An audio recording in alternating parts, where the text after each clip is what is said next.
कब्जा माफिया के खिलाफ कार्रवाइयों के हुकूमती दावे धरे के धरे रह गए, गरीब लुटने लगे। वजीर आजम के कंप्लेंट सेल से भी इंसाफ की तवक्कात दम तोड़ने लगी।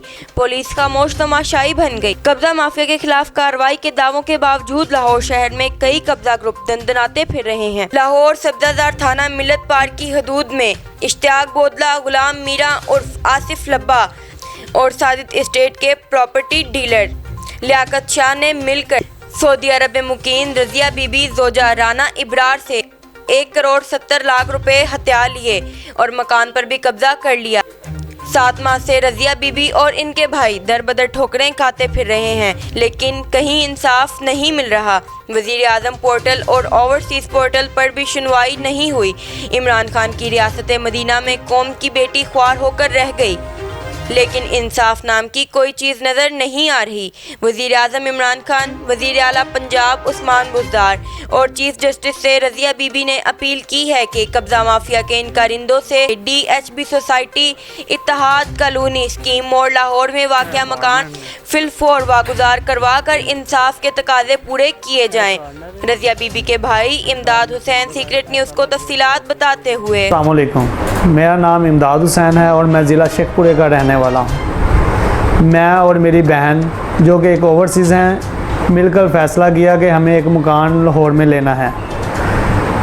जब उन्होंने मुझे कहा कि मुझे एक मकान लाहौर में लेकर दो, तो मैं एक अपने शहर के नामवर अब्बास भट्ट, जिनका एक दफ्तर है मरीदके में स्टेट के नाम से, तो उनसे मैंने जाके बात की। तो मैंने कहा कि यार मुझे एक मकान चाहिए लाहौर में।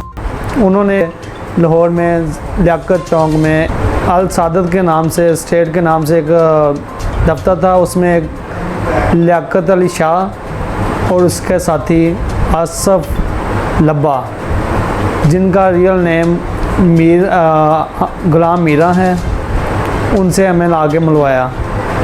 जब हम यहाँ पे आए तो उन्होंने हमें इत्तेहाद कॉलोनी पक्की ठट्ठी DHB सोसाइटी के नाम से एक सोसाइटी थी, जिसमें हमें मकान नंबर 41 दिखाया। जब हम वहाँ पे गए तो हमने जाके वो मकान देखा, हमें वहाँ पे वो मकान पसंद आ गया। पसंद आने के बाद हमने उनसे कहा कि हमें ये मकान पसंद है, हमारी उन मालिक के साथ डील करवाई जाए।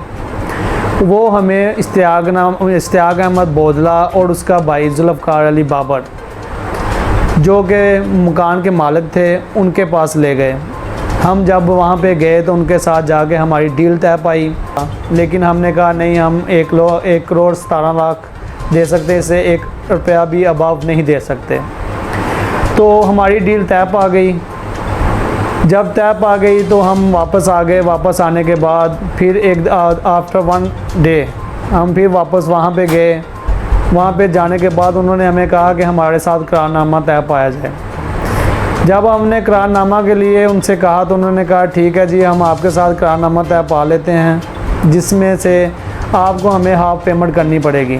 लेकिन हमने कहा कि हम आपको 50 लाख सिर्फ ही दे सकते हैं, इससे अबाव नहीं देंगे। आफ्टर रजिस्ट्री के बाद हम आपको फुल पेमेंट कर देंगे।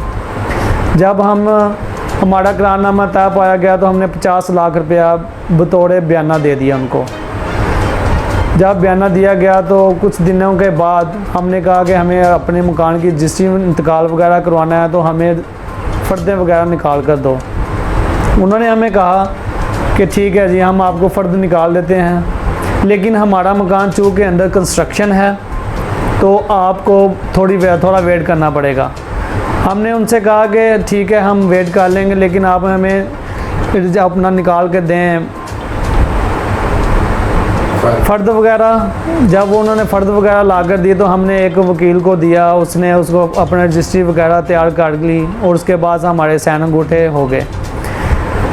जब साइन अंगूठे होने के लिए हम वहाँ पे गए तो वहाँ पे जाने के बाद उन्होंने कहा जी आप हमें फुल पेमेंट कर लो, लेकिन अभी तक मकान जो है वो अंडर कंस्ट्रक्शन है। हमने कहा कि हम अगर अंडर कंस्ट्रक्शन है तो हम आपको फुल पेमेंट नहीं कर सकते। चूँकि बातें काफ़ी होती रही, लेकिन आफ्टर उसके बाद यही तय पाया गया कि ठीक है, आप ऐसा करोगे, आप मकान दे के ये देख लें कि कितना उस पर ख़र्चा आएगा, तो आप वहाँ उतनी पेमेंट अपने पास रख लें, बकाया जात हमें दे दें, हम आपको रजिस्ट्री इंतकाल कर देते हैं। हमने वो पैसे उनको दे दिए। 1,17,00,000 7 लाख रुपया, 17 लाख में डील थी। 1,07,00,000 उनको दे दिया। 10 लाख रुपया जो है वो बतौर ज़मानत रख लिया कि आप हमें मकान दोगे। उन्होंने हमसे 1 माह का टाइम ले लिया। आफ्टर 1 मंथ जब हम वहाँ पे कब्ज़े के लिए गए, उनको कहा कि अब हमारा वक़्त आ गया, अब हमें मकान अब वापस दे दें। जब उनके पास गए तो उन्होंने हमें कहा कि अभी तक मकान अंदर कंस्ट्रक्शन चल रहा है, तो आप वेट करें। 1 दिन का टाइम हुआ, उसके बाद फिर हम गए। जब दोबारा उनके पास हम गए मकान लेने के लिए, तो वहाँ पे इश्तियाक अहमद बोदला और उसका भाई जुल्फ़कार अली बाबर ने मिली भगत के साथ नवाज़ पानवाला और उसका भांजा मोहम्मद अरफान एडवोकेट के साथ मिली भगत के साथ मकान पे कब्ज़ा कर लिया। मकान जब कब्ज़ा कर लिया तो हम उनके पास जाते रहे, लेकिन वो हमें यही कहते रहे, अगर अब आपने हमारे मकान की तरफ आने की ज़रूरत की तो हम आपकी जान नुकसान भी करेंगे और आपको यहाँ शहर में आने भी नहीं देंगे। काफ़ी धमकियों के बावजूद हम काफ़ी परेशान हो गए।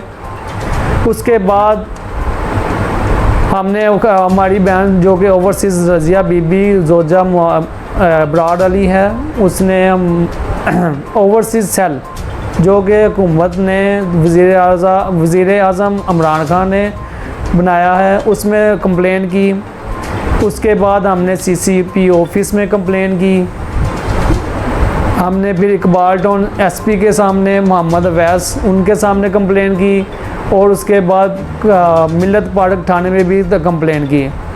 लेकिन अभी तक अभी तक कोई भी हमारे साथ नहीं चला और ना ही हमें कोई अपना उनसे कोई मुफाद हासिल हुआ है।